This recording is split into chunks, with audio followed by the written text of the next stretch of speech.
Ito ang Broad Stream Cast Communicators, ang naiba at kakaibang plataforma sa digital broadcast mula Luzon, Visayas, Mindanao hanggang sa iba't ibang dako ng mundo.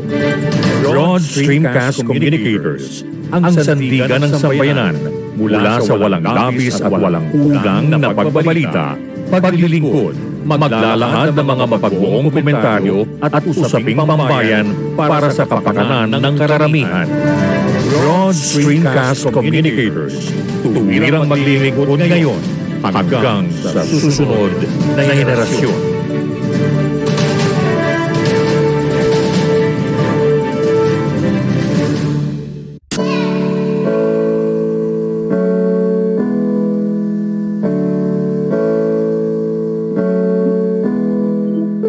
Buhay Online, Chikahan at Kaalamang Pangkabuhayan.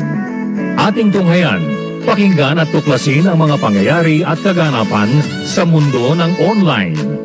Buhay Online, Chikahan at Kaalamang Pangkabuhayan.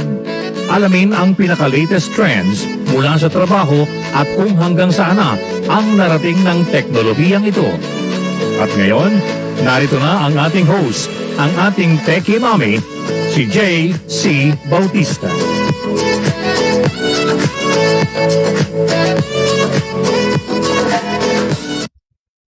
Hello. Oh, I'm gonna do what happened.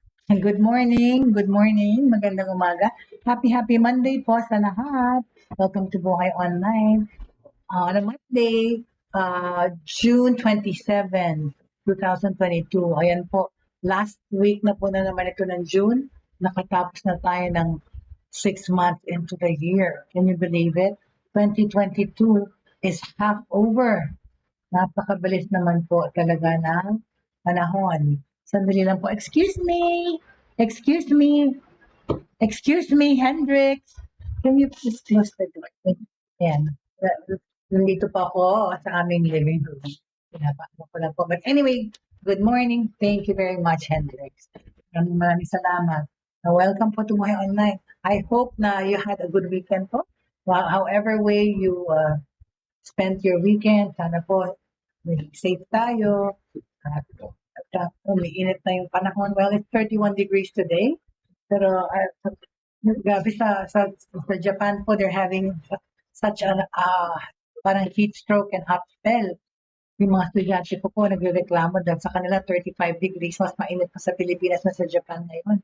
And napaka-weird kasi yung weather, diba? Kasi 2 weeks ago, nanginginig pa sila dun sa lamig dahil umuulan and malamig pa yung panahon. May mga 17 or 20 yung temperature. All of a sudden, after 2 weeks, yan na nga, uminit na sila.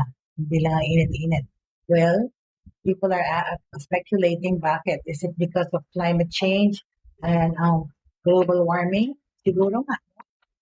But now more than ever, nitong pandemic na to, nagkaroon tayo ng more awareness din tungkol sa green technology, eco-friendly environment, yung mga sustainable na communities na binibuild. Nagkaroon tayo ng, I think, dyan question is, ano bang dapat gawin, di ba? Dapat talaga more awareness about the situation regarding climate change, regarding global warming, para we can also do our parts kung paano tayo makakatulong to save the environment. Kasi talaga, umiinit na yung mga ozone layer. Kakadiscuss ko lang dito kayo yung mga tao pa aware. Alika. Alika dito. Kausapin ko nga ngayon si Hendrix. Tingnan natin kung gaano kaalam ng mga kabataan ngayon tungkol sa global warming. Anyway, bumati ka. Hindi ka makita. Bakit hindi kita makita? Bakit di mo siya nakikita? Ayun, alright. So, umati ka ng good morning na. Ayan. So, pinag-uusapan natin ngayon, di ba? Yung weather changes, grabe. Like in Japan, do you know that sa Japan, 35 degrees yung mas mainit pa sa Pilipinas, right? And I was asking, gaano yung awareness about global warming at saka yung mga sustainable energy. Tinuturo ba yan sa inyo sa eskwela? Yun, isa na lang po, tinuro po sa amin, yung last quarter po natin, tinuro po sa amin. Anong nasabi? Ano about it? Tell me kung anong tinuro sa inyo. Na anong reason? Anong cause nitong, ano ang cause ng pag-global warming? Tapos po na, uminit po. Pollution mo? Palong lang po kasi, yung ano po yung init po natatrap na sa Earth kasi dahil nga po sa greenhouse effect, natatrap po yun. Okay, greenhouse effect. Yan, sinabi ni Hendrix, greenhouse effect. Ano po yun? Ano yung greenhouse effect? Yung po yung yung araw po nagbibigay po siya ng init sa mundo natin tapos nakukulong po sa atin para uminit po yung mundo. Kasi ang greenhouse, diba? Yung mga greenhouse, actually kasi ang greenhouse, yung mga nag-gardening, yun yung nakakulog yung mga plants para, diba, tumubo. Pero because mainit, nagkakaroon ng global warming. No? Pero kasi yun na nga, yung sa greenhouse, talagang nakakover yung mga plants para tumubo. Ito, yung bumabalot sa earth, yung pollution, right? Yung ano po, yung atmosphere po natin kasi yung pag-pollution po kasi iinit, yung may init po sa ano po. Di po Ozone layer. yung ozone layer nasisira po siya, sala pong iinit. Ay, kapag may na po, ay init na po talaga yung Earth. Kasi, yung greenhouse effect, natural effect po kasi sa Earth. So, pag pumunta po yung ano ng araw sa Earth, may namalabas po onte, basta tatarap po yung madami, 90% po tatarap. May init po. So mas marami yung natitira kesa lumalabas na yan. Yun ang cause ng global warming. Pag sobrang init na po, di na po kaya ng Earth magiging ano na po, yung matutuloy na po yung mga iba, nasusuloy na po. So kaya din natutuyo yung mga river, di ba? Kaya nagkakaroon ng drought dahil dyan sa global warming. Very good. See, yun pala, tinuturo naman yan sa eskwelahan. And that is what's important, I think, more than anything, yung awareness. Dapat malaman ng mga tao kung ano yung effect nun sa atin. What about yung yung mga pollutants, yung pollution, kagaya ng bakit hindi na bawal na yung mga plastic? Bakit? Plastic po kasi matagal po sila sa matunaw po. Tapos nakakasama din po sa mga mga turtles po, mga sea po, tsaka sa paghinga natin. Ano pa pag sinunog yung po siya lalong masama po. O yun. Di ba? Kasi nagsusunog tayo ng basura. Yung plastic hindi sinusunog dahil nag-i-emit yun ng carbon, whatever, toxic, no? So, yeah. So nga, sa atin dito sa Pilipinas, in other countries, bawal naman din. Dito rin, most of the mga groceries and mga tindahan, bawal na gumamit ng plastic. Ay, ganun ba din yung connection sa straw? Di ba, yung mga straw, bawal na? Wala nang nagsustraw halos kundi paper straw or walang straw. No? Kasi nga, toxic yung plastic. And what about what do you think are the things that you can do sa bahay to help yung ng pollution? Anong pwede natin gawin sa mga bahay? Katulad di ba? Isa pa din po yung mga basura, maayos po, tsaka pag may kumukuha, bigay nyo. Tsaka mag-conserve din po tayo ng energy. Kasi yung hydration po ng bawat energy na yung lang po, rep po, may dalang sa dapat nagko-conserve din po ng Tsaka mag-recycle, recycling, di ba? Tsaka yung sabi mo nga, mag-separate ng basura. Ayan, see? At least, coming from a student, aware sila kung anong dapat nilang gawin. So, yun nga, dapat yung mga plastic na tatapon, i-separate mo, no? Kasi iba yung garbage na nagpo-collect, sila na yung mag-separate. Right? Biodegradable and biodegradable. Biodegradable. Ano yung sabihin biodegradable na? Nabubulok po, saka di po nabubulok. Biodegradable. Very good. So, dapat separate biodegradable. Honor student. Tama. Talaga. Si Henrik ay honor student sa kanyang eskwela. At yan mismo ang proof na they are talking about it sa mga eskwela. See, he said nga, last week lang, yan ang kanilang topic sa school, no? So, biodegradable, degradable, yung mga nabubulok sa hindi nabubulok. So, tayo, as citizens, we have to do our part yung sa mga bahay natin, yun. Mag-separate ng basura. Kasi sa ibang countries, or even sa mga mall, di ba meron yung iba-iba yung bin? Yung punay-punay lang. Exactly. Wala po pangalan. Exactly. Yung merong parang may color coding yung mga basura. Well, iba doon plastic, iba nabubulok. Kasi yung iba, diba, pwede mong gawing fertilizer or something. Very good. Good job. Tapos, paano naman yung tungkol sa gasolina? Mga kotse. Di ba kasi yung carbon emission, the usok that is coming out of the cars, nagkukos ng pollution, di ba? Paano kaya natin, ano ang sinabing solusyon dyan? Ano ba yung e-cars?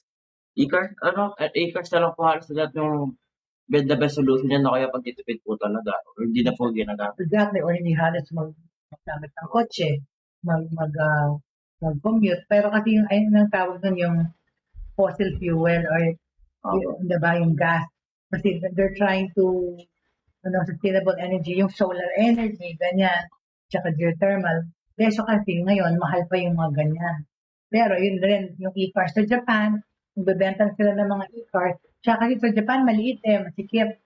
Tsaka, diba, the more industrialized a country is, mas malaking pollution pag maraming mga factory, no?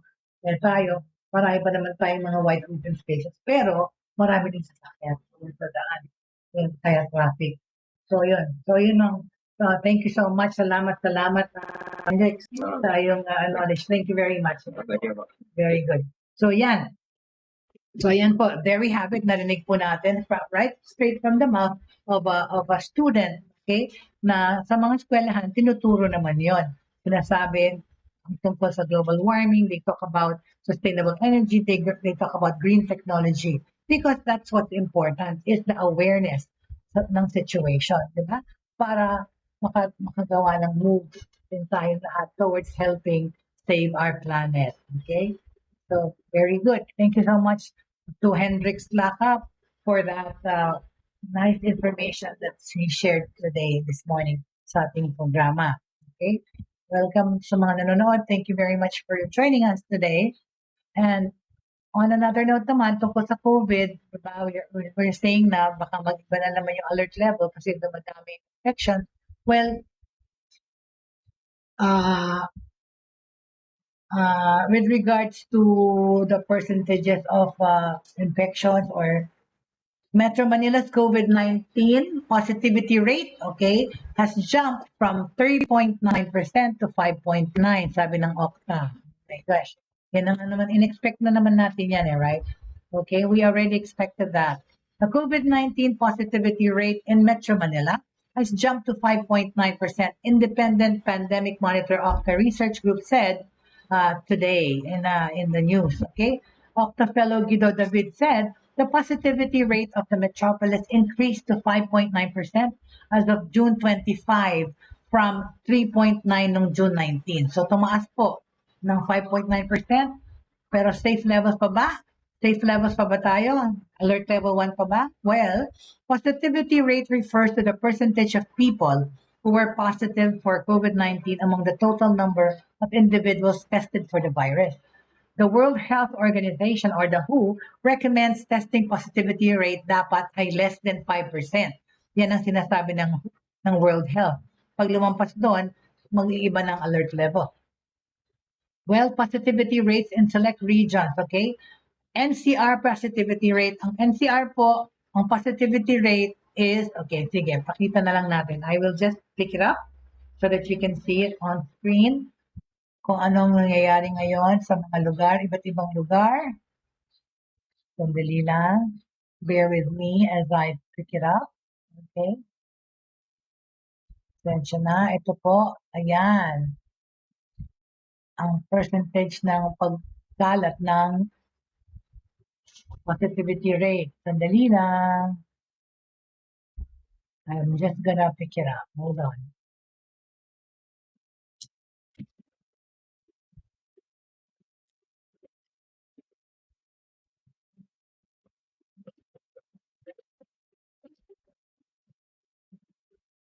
Okay. Sandali lang po. Bear with me.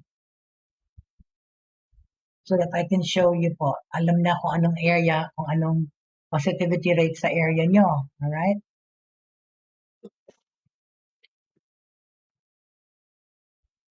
Ayan. Okay. There you go. You can see that yan sa tabi ko. Ayan. Lakihan natin.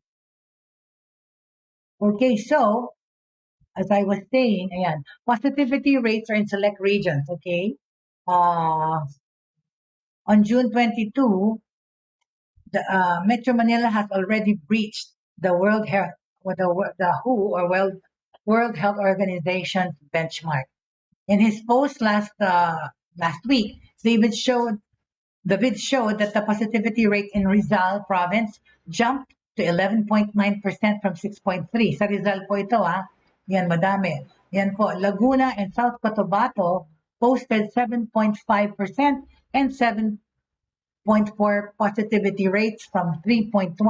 Ang laki naman ng mga tinaas. Doble. Diba? Halos 100%. Hindi pala, from 3.1 to 6.3%. Mataas ng tinalo.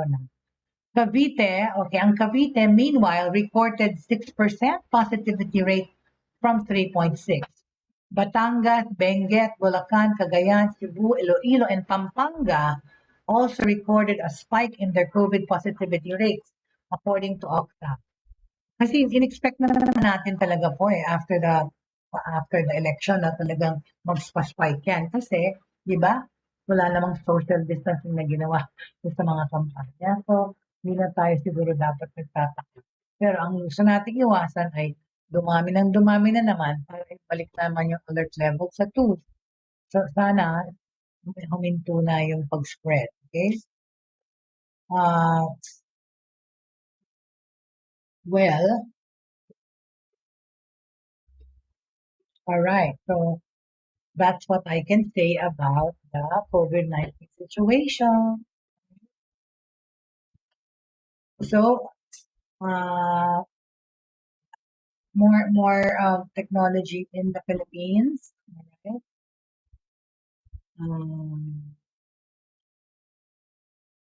Well,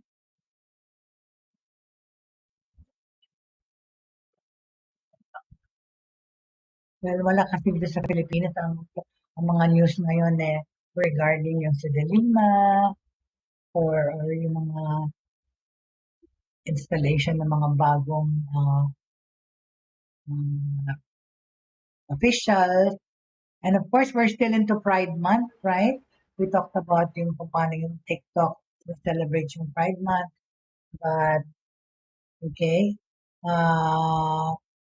Let's talk about now, ang ating pong topic today with regards to working environments po in this pandemic is about mentoring and coaching, right? Because yung series po natin ginawa last week, marami pong nag-appreciate noon yung mga usapan natin about workplaces, work environments during this pandemic, and how resilient people are and how to prepare the offices. But in connection to that kasi, di ba, nabanggit din na because ngayon hybrid working na most places, yung mga iba, yung resignation po, medyo tumaas yung degree ng mga nag-resign from their jobs because most of them nakakita na ng ibang trabaho or they found new careers because of this pandemic. Itong 2 years na to, they have equipped themselves better by learning new skills, by acquiring new talents or na-discover nila sa sarili nila na pwede pa nilang gawin. Kaya maraming nag-resign kasi ayaw nang bumalik sa regular work practice which is going to work every day.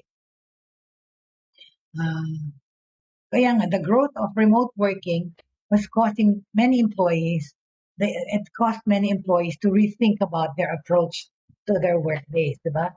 Workers looked for kasi nung we took this pandemic situation also, parang yung mga empleyado po, nag-isip-isip sila kung they were thinking dapat yung kanilang employer should prioritize yung well-being and purpose ng mga trabahador.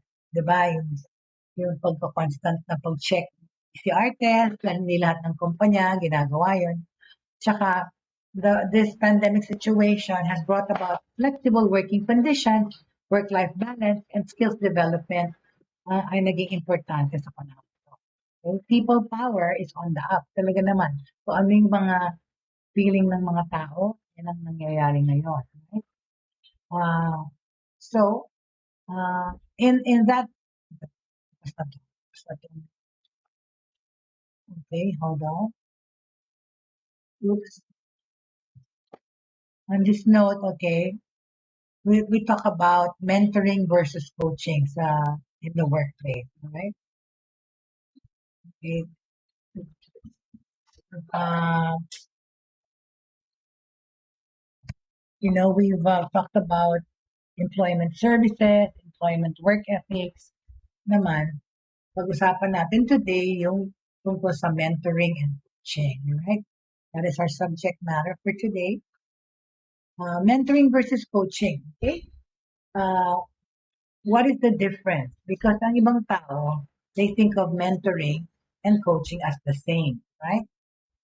Well, mentoring, okay?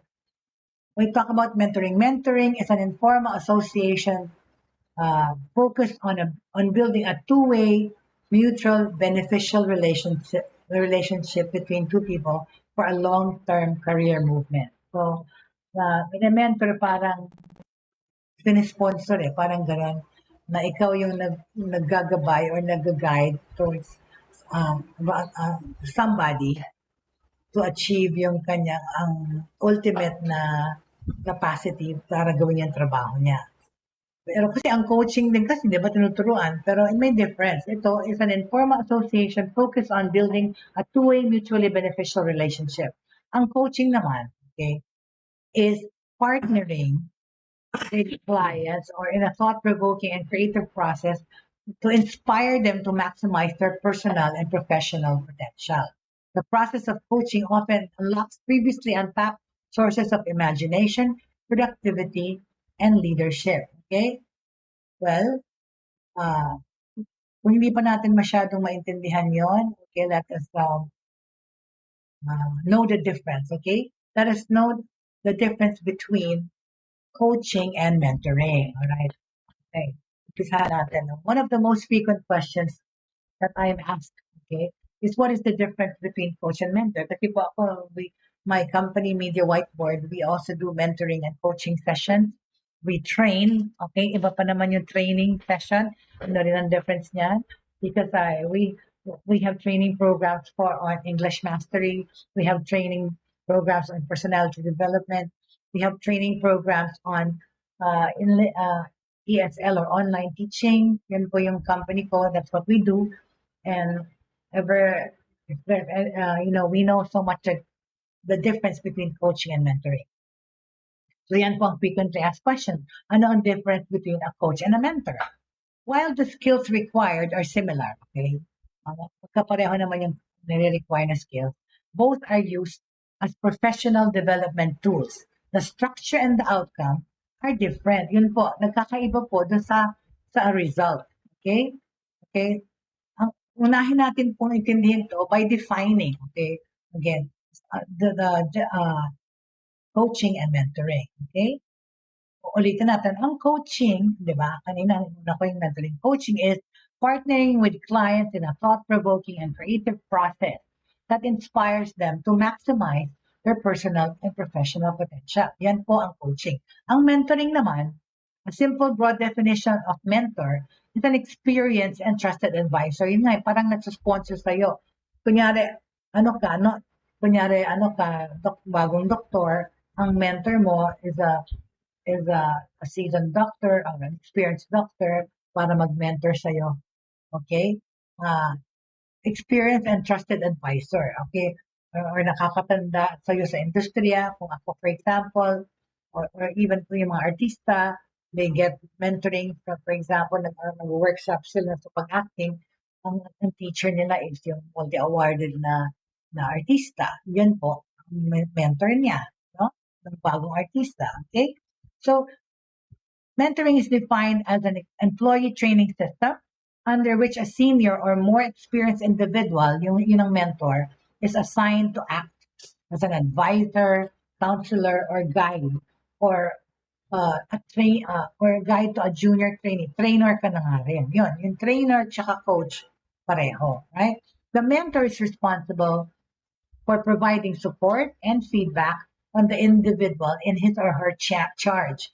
Okay, isang clarification lang, okay? While many organizations offer in-house mentoring programs, often as part of a leadership training program, it is common for mentees to work with mentors outside their organization, okay? Naghahanap sila ng kung hindi nila katrabaho, right?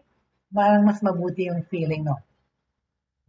Okay, coaches and mentors can be selected to work with professionals based on their industry expertise. Yun na nga. Depende yan sa industry ang kinakabilong or what do you call this? It depends on the industry where they belong to, okay? Whether it's banking, healthcare, manufacturing, academic, right? Corporate, the position expertise, in industry expertise, banking, health. Position expertise naman is marketing, finance, human resources, at yung mga skill set mentors, spokesperson, committee chair, conference presenter, yan po. Or other valuable expertise that can enhance a professional's life, like community service or board service, okay? So marami tayo, and ayun nga po, itong pandemya na ito, it brought about a lot of new skill sets, a lot of new resource people. Hindi na nga kailangan ng PhD para ka magturo o mag-train, especially online, yung mga lockdown, yung mga nag-evolve na yan, mga chef, mga cook, mga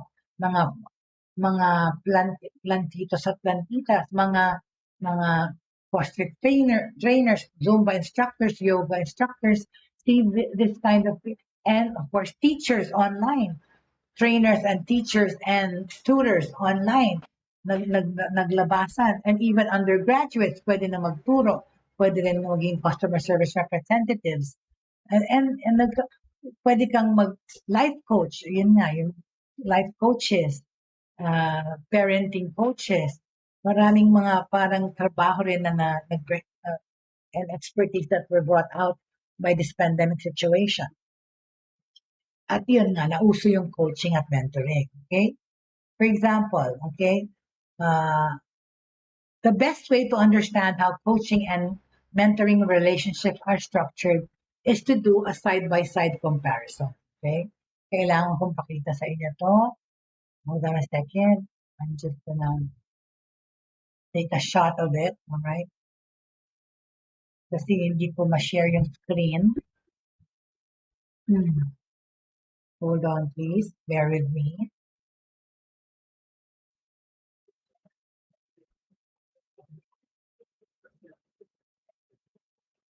Ito talaga yung mga ads eh.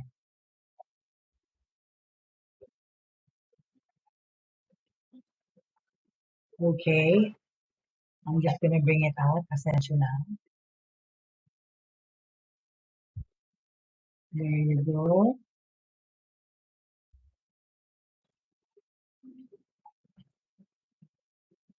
Okay, this is a side-by-side comparison, okay, of mentoring versus coaching, okay?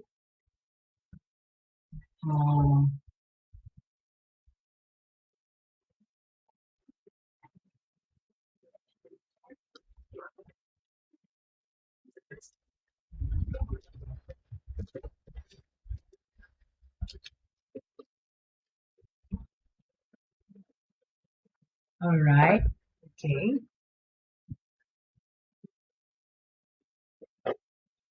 Gonna pick it up.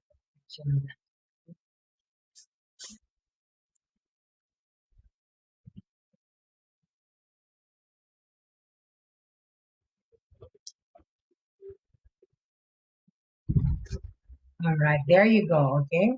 Yeah, it doesn't matter kung matakpan yung face ko, okay? Let's do a side-by-side comparison of mentoring versus coaching, all right? Okay, yan po. Like I said, coaches and mentors can be selected to work with professionals based on their industry experience, decision expertise, skill set, okay?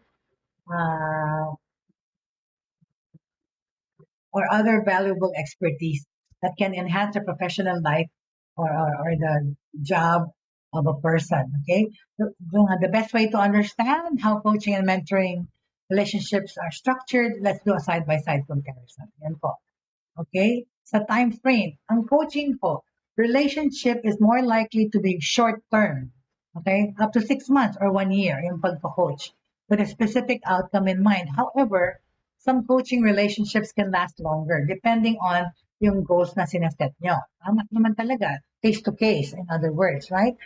Sa mentoring naman, relationships tend to be more long-term, lasting a year or two and even longer. Bakit? No? Yung mentoring, yung pag-sponsor talaga, yung parang ginaguide mo talagang one-on-one, mas matagal. Totoo, kasi depende nga eh. Depende na sa extent ng tsaka kung gaano ka-deep na yung relationship niya with your mentor. Mga ibang tao talaga, mentor pa rin nila years and years, right? Tapos, with regards to the focus, okay? Sa coaching is more performance-driven, designed to improve the professionals on the job performance. Yun na nga, pag kinoach mo, parang pag-coaching din sa basketball or any mga athletes, diba? Results-oriented talaga yun. Tsaka, kino-coach mo sila talaga to do their expertise well, right? Sa mentoring naman, yung sa focus, mentoring is more development-driven. Yung isa, coaching is performance-driven. Mentoring is more development-driven, meaning through time, right? It takes time to develop. Looking not just at the professional's current job function, but beyond or in the long run, diba? Parang long-term to eh.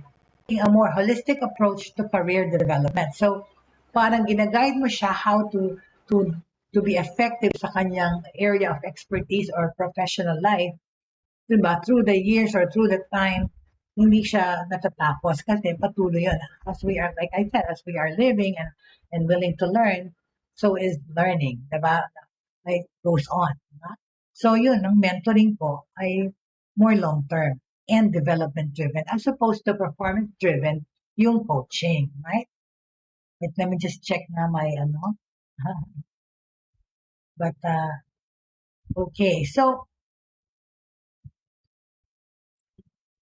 ano pa ang structure, okay? Structure. Traditionally, sa mentoring, sa coaching, traditionally, mas structured ang coaching with regularly scheduled meetings like weekly, bi-weekly, or monthly. Doon naman sa mentoring, generally, meetings tend to be more informal or more flexible on an as-needed basis required by the mentee. Totoo naman kasi nga, more often than not, yung mga mentoring, naging personal na yun eh. Naging close na talaga yung relationship na as needed na lang. Kunyari, of course, hindi siya natatapos parang merong schedule na 6 months ito or ganyan-ganyan for ito yung kinuha kong coach only for 6 months. Itong mentoring as needed, right? Ayun na nga, kahit kung tumanda ka na, kailangan mo pa yung mentor mo, ganun yun, right? Tapos with regards to expertise, okay, coaches are hired for their expertise in a given area, like sports, right? And working. One in which the coachee o yung sino yung kina-coach desires improvement. Kung saan siya gusto mag-improve, yun ang pinapakita, right? Ang ginagawa, ang kinukuhang coach. Okay?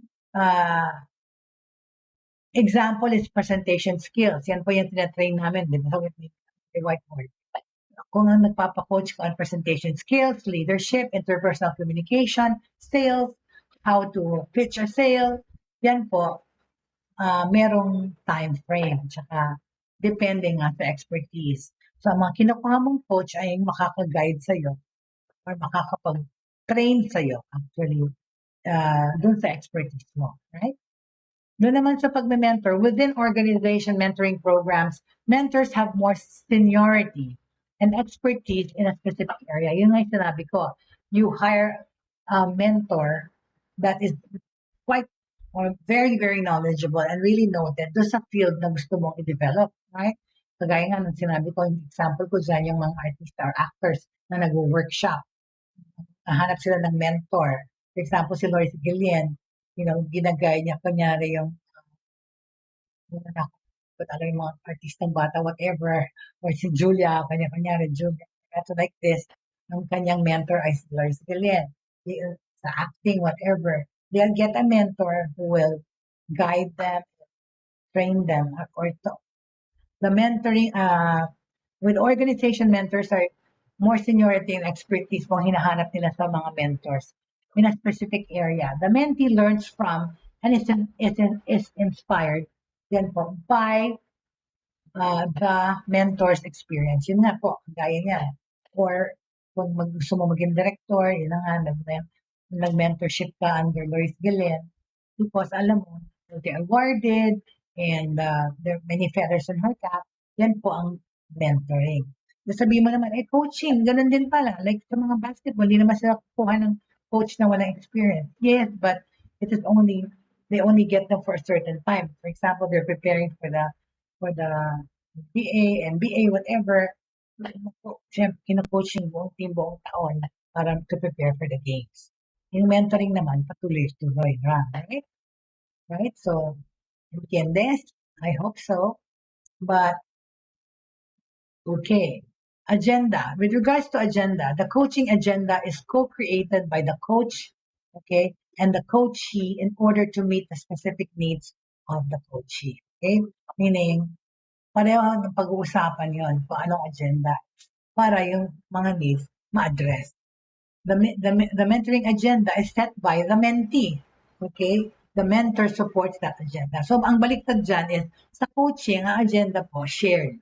Yung kanilang objective ay pinag-uusapan, pinag-coordinate. Sa mentoring naman, yung mentee ang nagde-decide kung ano agenda niya. Right? At support lang yung mentor doon sa agenda ng mentee. Right? Regarding questioning, okay? Asking thought-provoking questions is a top tool of the coach, which helps the coachee make important decisions, recognize behavioral changes, and take action. So, ang coach ang nagtatanong ng mga question, para siya ang nag-trigger ng para ma-recognize yung mga certain behaviors towards things na pwede nilang i-address at take action. Sa mga mentorship naman, in the mentoring relationship, the mentee is more likely to ask more questions, tapping into the mentor's expertise. So, baliktad, di ba? Kung sa coaching, yung coach ang nagtatanong para makuha niya yung reaction na kailangan niya at makita yung behavior na nangyayari. Sa mentorship, baliktad. Yung mentee ang nagtatanong doon sa mentor because siya nga yung more knowledgeable. Because gusto niyang i-pick yung brains or gusto niyang i-pick yung experience mo to apply to his or her life. Yun po yun. So, ang outcome, right? Outcome. Sa coaching agreement or sa relationship, an outcome from a coaching agreement is specific and measurable. Okay, ulitin ko lang.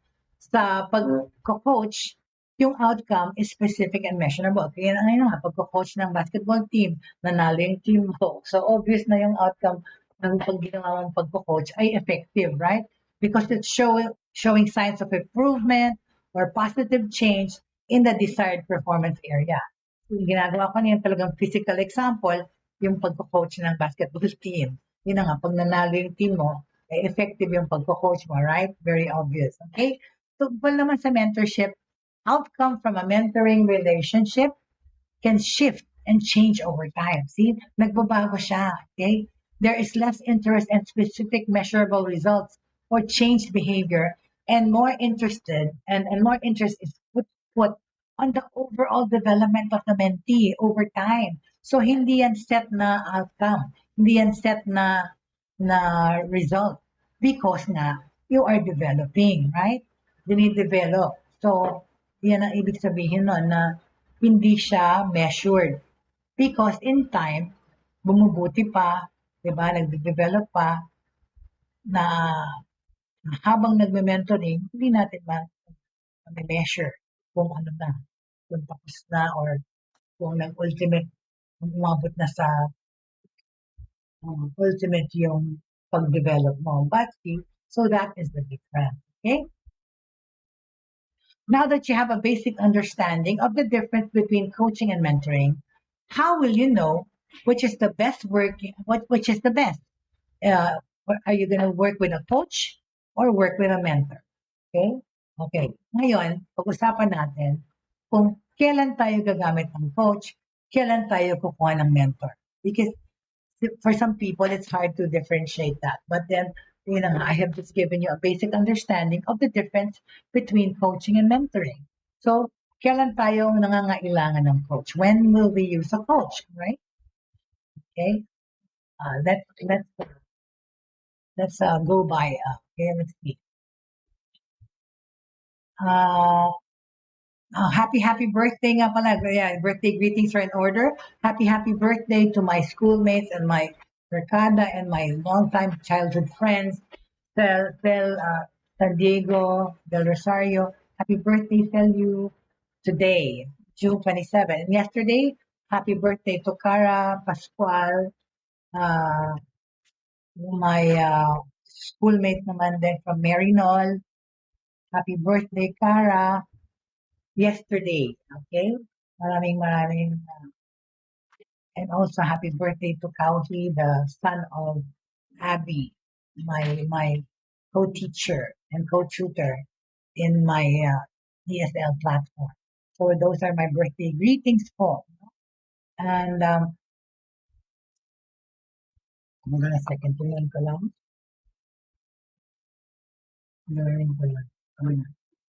Okay, so yeah. Now, so going back to what I was saying, all right? So, paano natin malalaman kailan natin kailangan ng coach? When to use a coach, okay? Please, okay? Let's go through it one by one. Number one, when to use a coach. When you need to develop raw talent with a specific new skill. Yan po. Unang-una po, kung nangangailangan mag-develop ng bagong talent with a specific new skill, okay? Number two, enhance the experienced professional with a new or refreshed skill. Yun naman.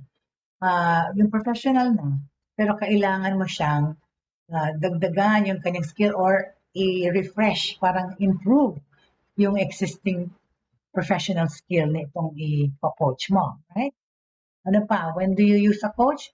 When you need to help individuals who are meeting their expectations or goals. Yan sa office, sa working environment. Pag nakikita mo nagsaslakin yung mga tauhan mo, pag kailangan nila ng motivation or kailangan nila ng coaching or paalala, right?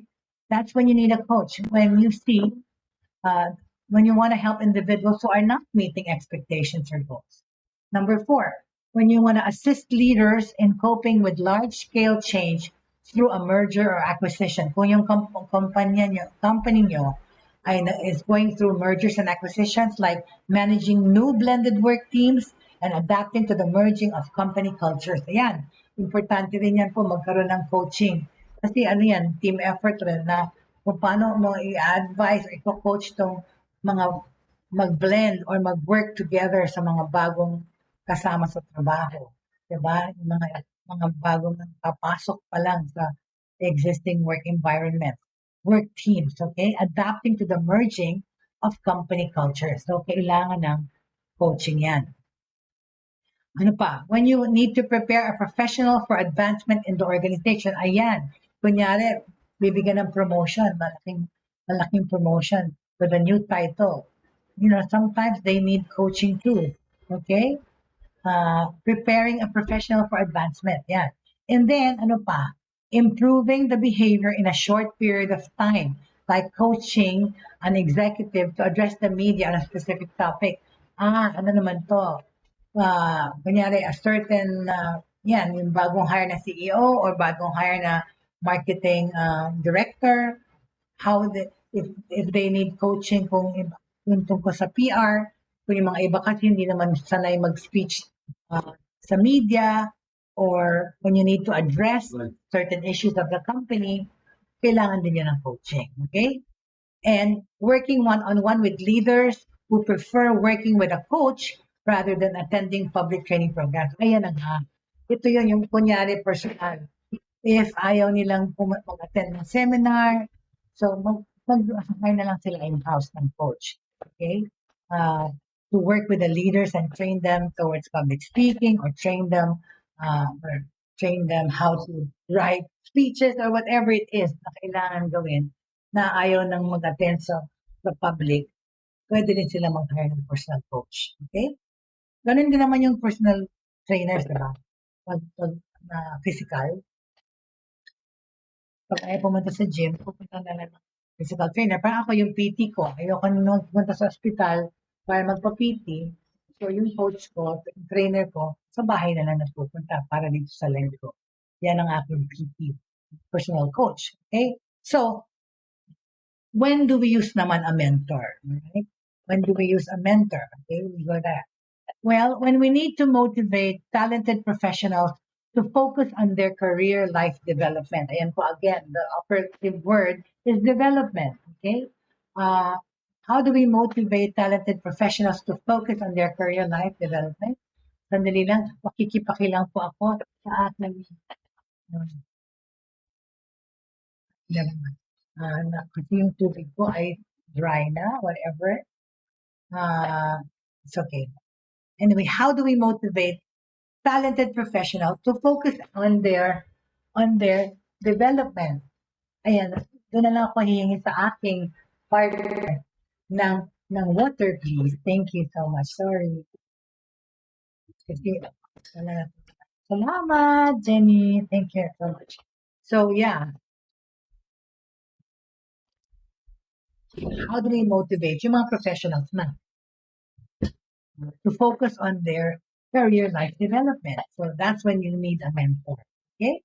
Ano pa? When you need to inspire individuals to see what is possible pa sa kanilang career or life, diba? Kung paano pa nila papagbutihin yung kanilang career. We need life coaches. Life coaching naman yan. Mentors. We need mentors to kunyari, yun, kailangan mong ng consultant. Yun, parang ganyan din yung mentor para pagbuti pa yung craft mo. Right? What else? If you need to enhance the professional's leadership development, yun. Kung na-promote ka na na-promote or ikaw ang head ng company, you wanna enhance your leadership skills or you go to a mentoring program over somebody that's even highly successful than you at makakuha ka ng tips, di ba? So, kung paano pa improve yung craft mo or the way you're running your business. Okay? What else? When do you need a mentor? When you need to transfer knowledge from senior to junior professional. Yes. That's what exactly to sa workplace. Meron, kung pwede lang na one-on-one mentoring, di ba? Ang gagawa. Pero I think sa workplace, importante to. When, for example, meron ka parang inaalagaan na ginugroom to be you, whatever, because you're going to be advancing soon. So mentoring is important in this aspect when there's a transfer of knowledge from senior to junior professional. When you impart your knowledge, importante yan pag mentor. Transition, ang paglipat ng mga responsibilities, paglipat ng tasks, paglipat ng yung job description, no? Mag-iiba. Ang maganda yung nagbe-mentor, nagte-train ka. May mga ibang companies kasi, or may mga ibang tao, ayaw nila mag-train ng papalit sa kanila. Or because I don't know for some reason. But yun, mentoring is being able to transfer also your knowledge from senior to junior.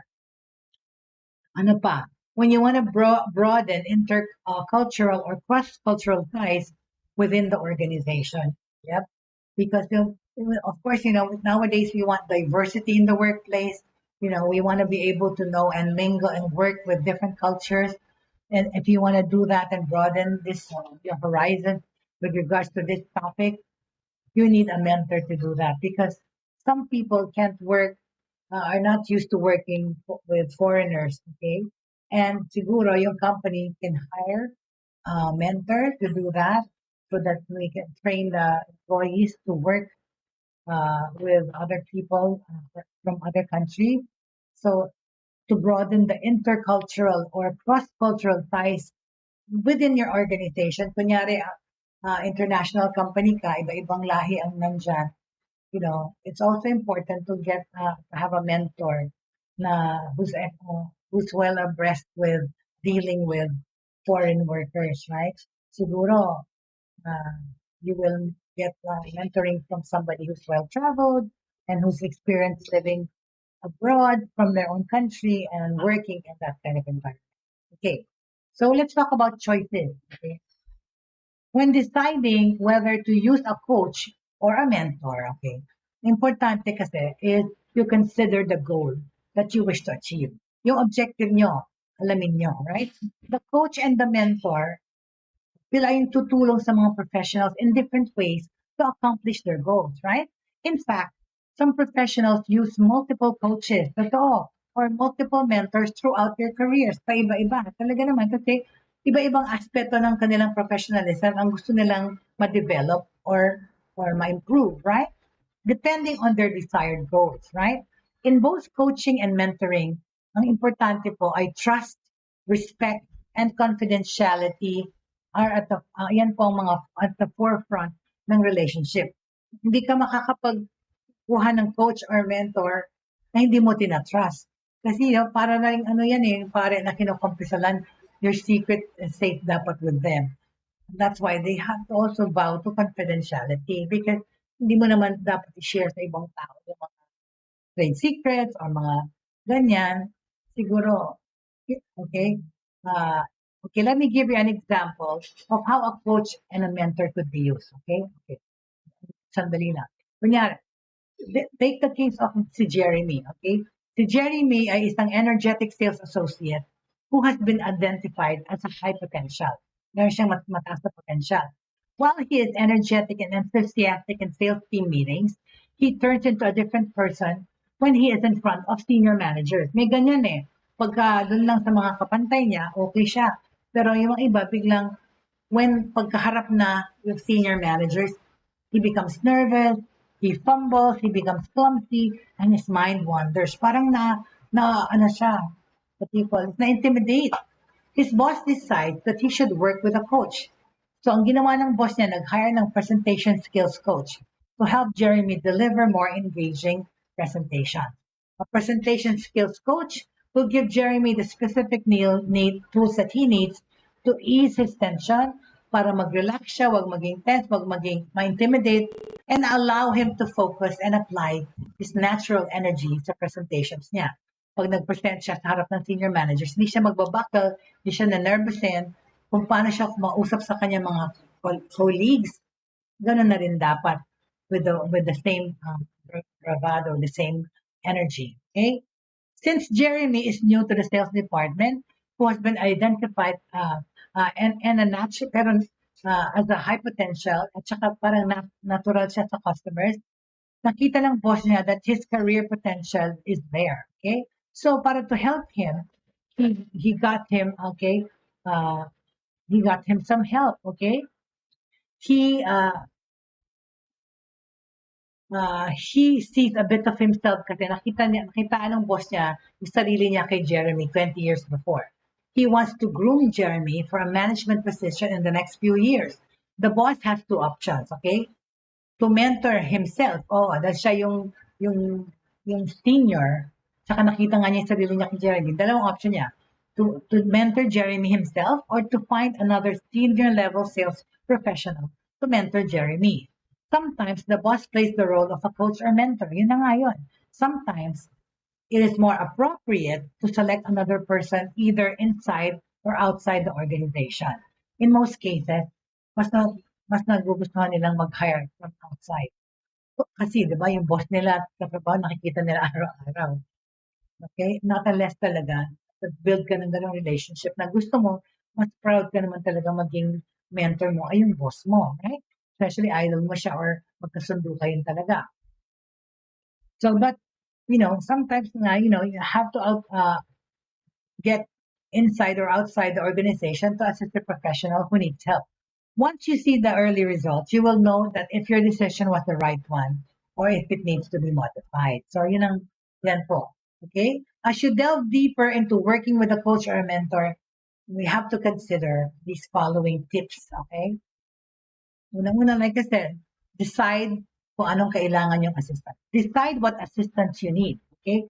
Pinpoint kung saan nyo kailangan ng tulong. Are you trying to figure out how to climb the corporate ladder? Do you want to be considered for more high-powered job assignments or for a raise? Do you have an interest in working on more internal committees? Would you like to improve your presentation skills so you can deliver more vibrant representations and more effective ones, hindi lang sa organization, kundi sa mga national conferences. Decide what assistance or where you need help. Okay?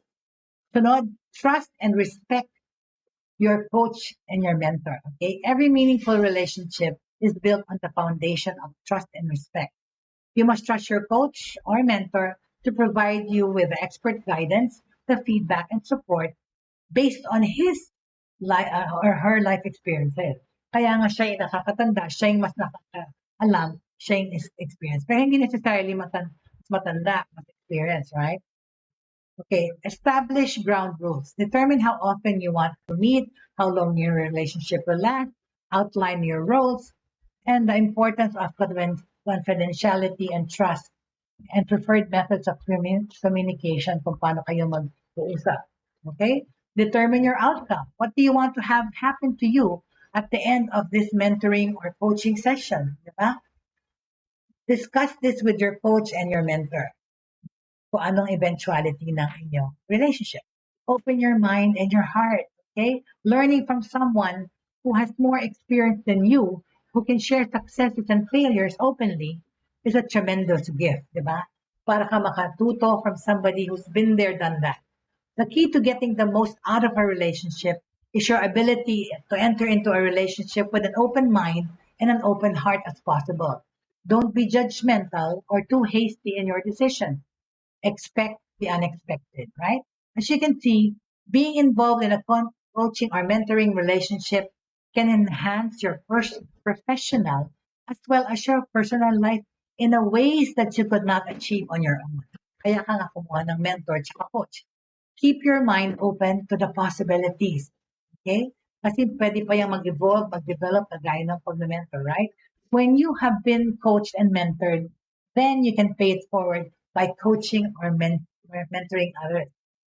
Very good. Kaya nga, and that's why I do what I do, right? My company, Major Whiteboard, we do mentoring and coaching. We do training and development. And I do this with a passion, and when you have been coached ka kasi, then you pay forward. Ikaw naman ang tumulong. Take what you have learned and pass it along to those who can benefit from your knowledge and expertise, which is what I do to this very day. Okay, with that said, okay, I'd like to end this episode regarding mentoring and coaching. I hope I was able to impart some knowledge, tsaka kaalaman po sa lahat. Maraming salamat for those who joined me today. And of course, for those who missed this episode, at gustong balikan yung mga pinag-usapan at mga learnings, we are on YouTube. Please like and subscribe the Broad Stream Cast Communicators YouTube page para po sa marami pong mga kaalaman at mga information that we can give and share. All right? Thank you. It's a Monday, and on a Monday, of course, it's the start of a new week, and we look forward to a productive week and safe week for everyone. Siyempre po, at the end of the day, dapat natin laging tandaan that three things should remain in our lives, and that is faith, pananampalataya, hope, pag-asa, and love for everyone. Okay? Thank you very much for joining me. Of course, we will be here Monday to Friday to talk about a lot of other things that affect our lives with the use of technology.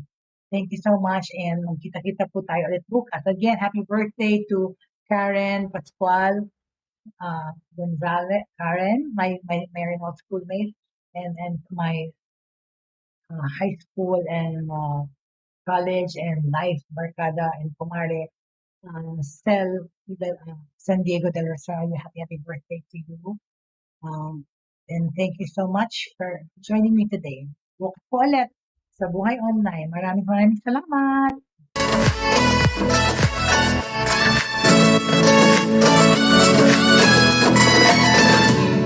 Inyong natunghayan at napakinggan ang mga makabagong pamamaraan sa mundo ng online sa pamamagitan pa rin ng Broad Stream Cast Communicators.